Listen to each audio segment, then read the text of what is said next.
सभी मित्रों को नमस्कार। मेरा नाम विशाल और मैं आपको क्लास 10 की मैथमेटिक्स आज से चालू करने वाला हूँ।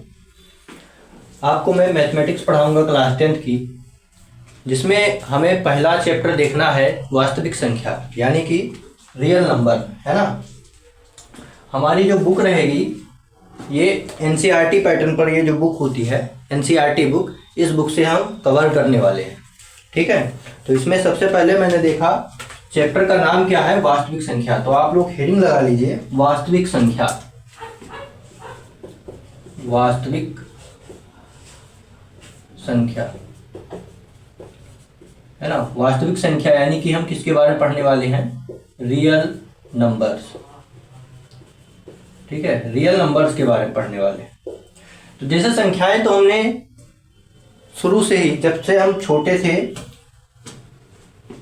1 2 3 4 ऐसे ऐसे करते करते हमने अनंत तक पढ़ी है, 100 तक, है ना। पहले क्या करते हैं, 100 तक गिनती याद करते हैं, उसके बाद में उसका टेबल बनाते हैं, टेबल याद करते हैं, फिर जोड़ लगाते हैं, घटाव लगाते हैं, है ना, गुणा भाग, ऐसी प्रक्रिया करते हैं। तो हमारी जो मैथमेटिकल अप्रोच होती है वो इम्प्रूव हो पाती है।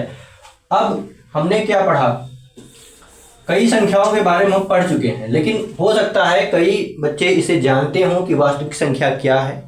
कुछ लोग ऐसे होंगे कि नहीं जानते होंगे वास्तविक संख्या क्या है ना।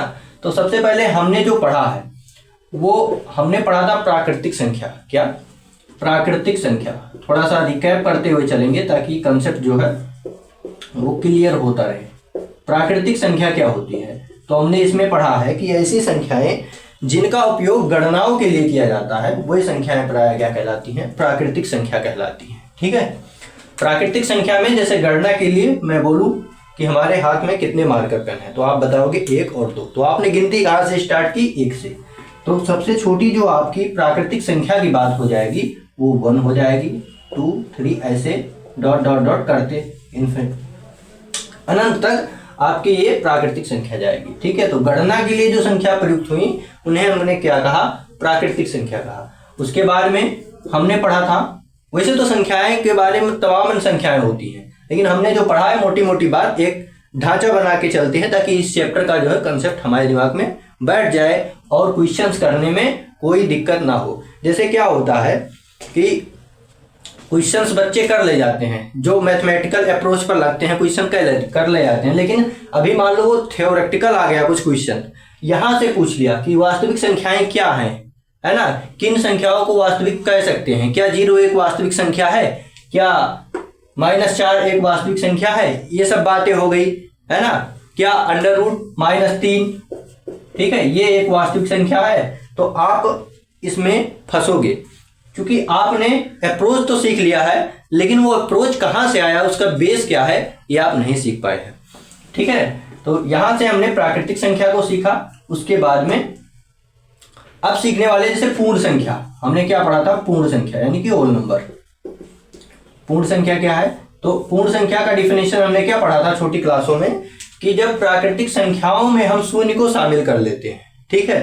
प्राकृतिक संख्याओं में हमने शून्य को शामिल कर लिया, 1 2 3 डॉट डॉट डॉट ऐसे अनंत तक, तो ये हमारी पूर्ण संख्या बन गई।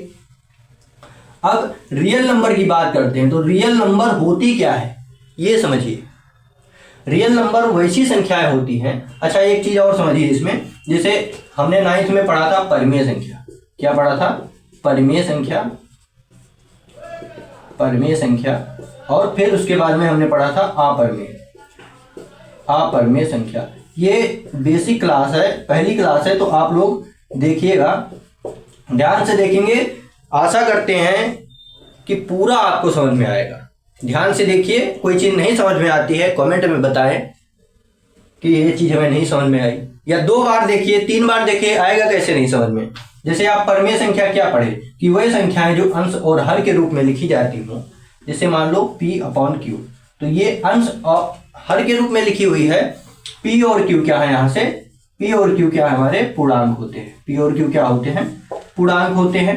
और Q का मान मैथ में कभी भी भिन्न लिखा हो या परिमेय संख्या लिखा हो तो उसके हर में हर का मान जो है वो 0 ना होने पाए, ये आपको याद रखिएगा। और हर जो है वो रूट वाली संख्या यानी कि अपूर्ण वर्ग ना बने, ये बात याद रखिएगा, ठीक है। तो यहाँ पे जो हर होता है यानी कि Q वो 0 ना हो, तो इस प्रकार की संख्याओं को हम क्या बोलेंगे, परमेय संख्या यानी कि रेशनल नंबर बोलते हैं।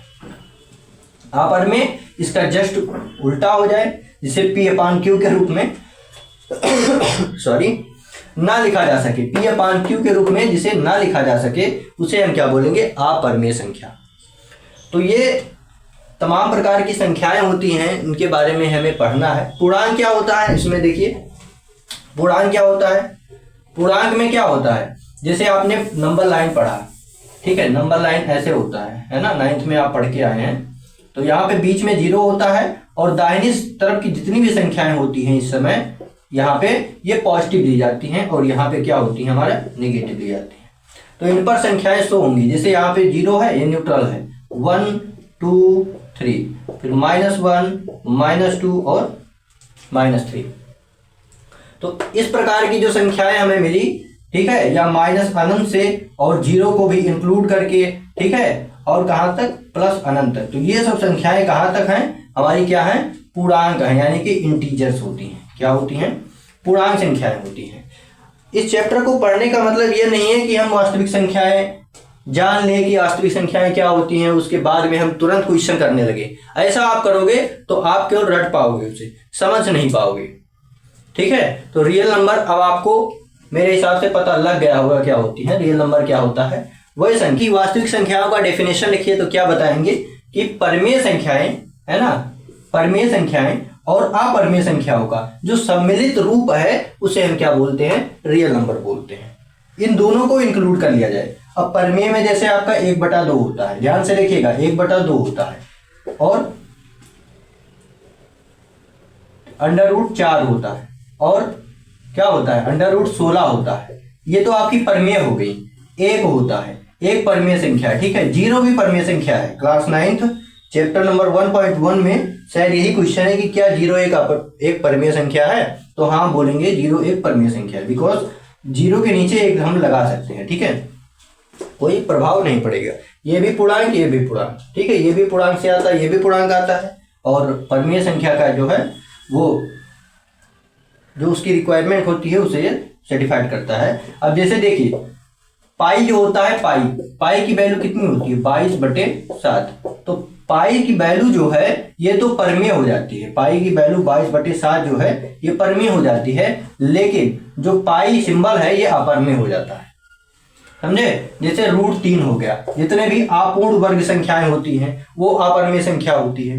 √3 हो गया, है ना, √5 हो गया, ये सब क्या है, अपरमेय संख्याएं हैं। क्या है, अपरमेय संख्याएं हैं। तो इनका जब सम्मिलित रूप लिया जाता है, इन सब को इकट्ठा कर लिया जाए, एक यूनियन बनाया जाए जिसमें ये सब आ जाए, तो उसी हम तो क्या बोलेंगे, वास्तविक संख्या यानी कि रियल नंबर बोलते हैं। तो इन्हीं के बारे में हमें पढ़ना है कि परमेय अपरमेय संख्याओं के हम योग को पढ़ेंगे, गुणा को पढ़ेंगे, भाग को पढ़ेंगे, जोड़ और घटाव को पढ़ेंगे। तो आशा करते हैं कि आपको इतनी बात समझ में आ गई होगी। ये सब चीजें आप बेसिक से पढ़ेंगे तो एक भी क्वेश्चन आपसे छूट नहीं सकता, ये मेरा वादा है, ठीक है। तो चलिए अब एक्सरसाइज की ओर बढ़ते हैं। और हाँ, अगर आप हमारे चैनल पे नए आए हैं तो प्लीज सब्सक्राइब कर लीजिएगा, ताकि क्लास 10th की जो है आपको पूरी मैथमेटिक्स एकदम बेहतरीन ढंग से आपकी समझ में आ जाए, ठीक है। बहुत अच्छी पढ़ाई जाएगी, हर कॉन्सेप्ट को देख के चलना है, और क्वेश्चन तुरंत अटेम्प्ट मत कीजिए। कोई चैप्टर है तो उसके पहले बेसिक्स समझिए। जैसे इसमें आपका है पहला, मैं देख पा रहा हूँ यहाँ पे अभाज्य गुणनखंड के बारे में बात की गई है, तो आपको सीखना होगा कि अभाज्य गुणनखंड क्या होता है, एलसीएम क्या होता है, एचसीएफ क्या होता है, ठीक है। ये सब चीजें जब आप जान जाओगे तब आपको समझ में आएगा दो संख्याओं के गुणनफल और एलसीएम एचसीएफ में क्या संबंध होता है। ये सब चीज आपको पढ़ना पड़ेगा। रिमाइंडर थ्योरम पढ़ना पड़ेगा, जिसे क्या बोलते हैं हम, शेषफल प्रमेय। ये सब चीज जब जानोगे तब ये आप एक्सरसाइज करने बैठोगे, पक्का बता रहे हैं, आप पेपर में एक भी क्वेश्चन नहीं छोड़ोगे, ठीक है। अब जैसे ये बुक दी हुई है तो इसका मतलब ये नहीं है कि इस बुक को हम लगा लिए, रट लिए, 4-5 क्वेश्चन बस हो गया।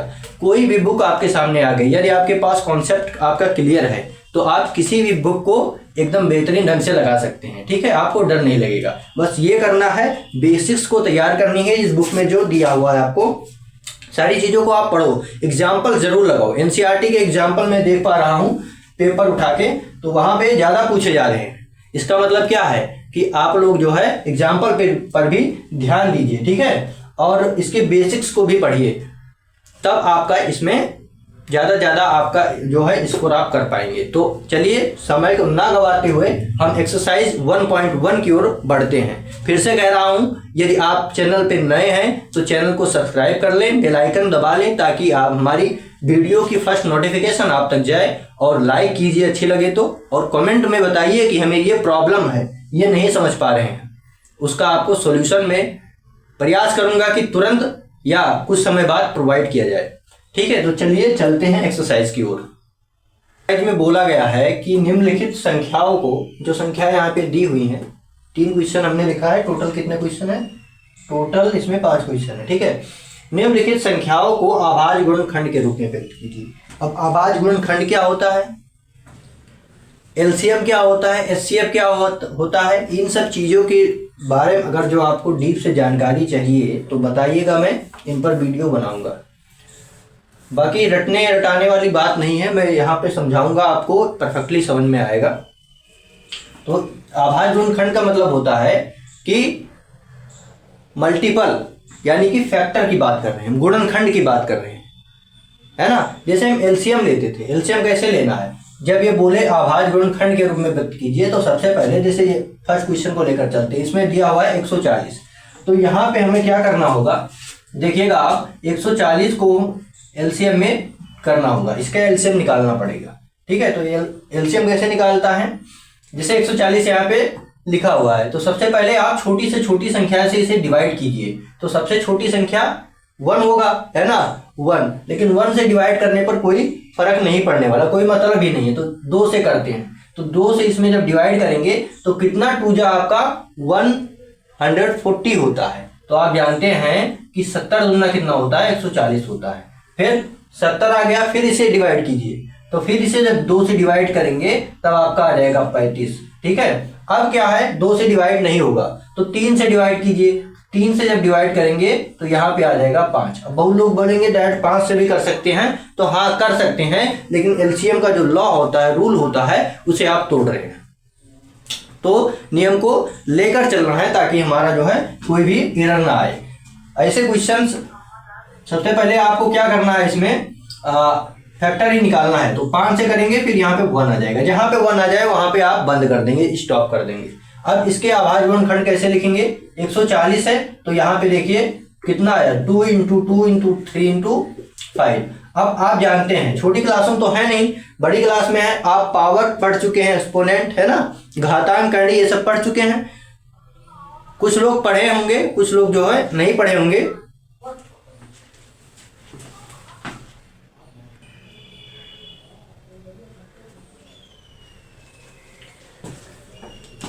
तो हमने यहाँ पे देखिए घातांक और करणी के बारे में हम पढ़ चुके हैं, आशा करते हैं कि आप भी पढ़ चुके होंगे। तो यहाँ पे देखिए 2 कितनी बार है, 2 की पावर 1 और 2 की पावर 1। तो यहाँ पे आप समझिए घातांक करणी का नियम होता है कि कहीं पर a की पावर m इंटू a की पावर n लिखा हो, तो इसे हम लिख सकते हैं, ये हमारा बेस होता है, ये पावर होता है, ठीक है। a की पावर m जैसे लिखा हुआ है तो a हमारा बेस बन जाता है, ठीक है, m हमारी क्या हो जाती है, पावर हो जाती है। पावर का मतलब उसे कितनी बार मल्टीप्लाई किया गया है, और बेस का मतलब किसे मल्टीप्लाई किया जा रहा है, ठीक है, ये होता है। अब यहाँ पे हम जब बेस सेम होता है तो हमारी जो घातें होती है जुड़ जाती हैं, a की पावर m + n बन जाएगा, ठीक है।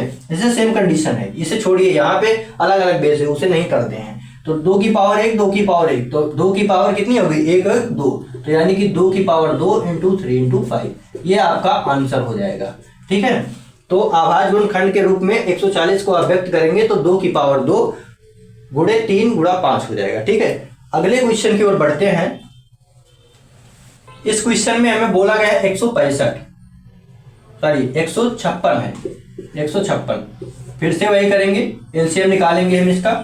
तो एलसीएम कैसे निकलता है, एलसीएम निकालना आपको आना चाहिए, मेहनत कीजिए, अगर जो नहीं आ रहा है तो आप इस पर प्रयास कीजिए, प्रैक्टिस कीजिए। छोटे बच्चों की बुक जैसे 8 का हो गया, 7 का हो गया, आप लेकर उसे लगाइए, और या तो आप उस 8 और 7 के बच्चों को पढ़ाइए यदि आप एलिजिबल हैं तो। बाकी चलिए कोई बात नहीं है। यहाँ से 2 से फिर से डिवाइड करेंगे तो 2 से डिवाइड करेंगे तो कितना हो जाएगा, 2 सत्ते 14, ठीक है। यहाँ पे 15 है, इधर चलाएगा 78 हो जाएगा, ठीक है।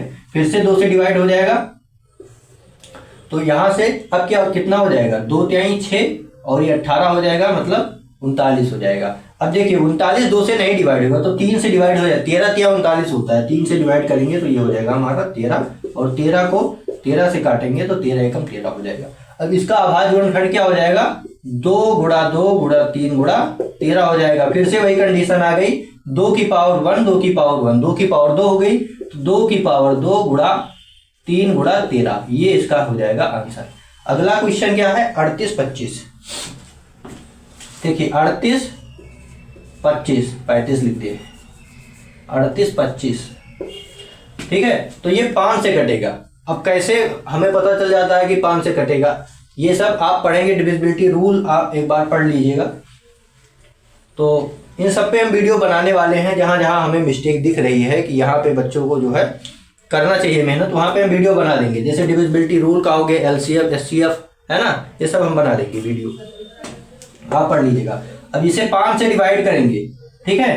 तो 5 से डिवाइड कर लेने पर कितना हो जाएगा, यहाँ पे 5 सत्ते 35, ठीक है, 5 सत्ते 35 हो गया। तो यहाँ 38 है, 3 इधर चला जाएगा, और ये हो गया फिर 32 32 और 6 पंचे 30 30, फिर ये 25 हो गया, तो 5 पच्चे 25, ठीक है। फिर 5 से कटेगा, 5 से कटेगा, 5 पंजा 5, इसमें हमने 5 से काटा, 5 से काटा तो कितना आया, 765 आ गया। फिर 5 से काटा कितना आ गया, 153 हो गया, ठीक है, 153 हो गया। अब इसे क्या करेंगे, 5 से फिर से करेंगे, ठीक है, 5 से फिर से काटेंगे तो कितना हो जाएगा आपका, ये हो जाएगा 5 3 15,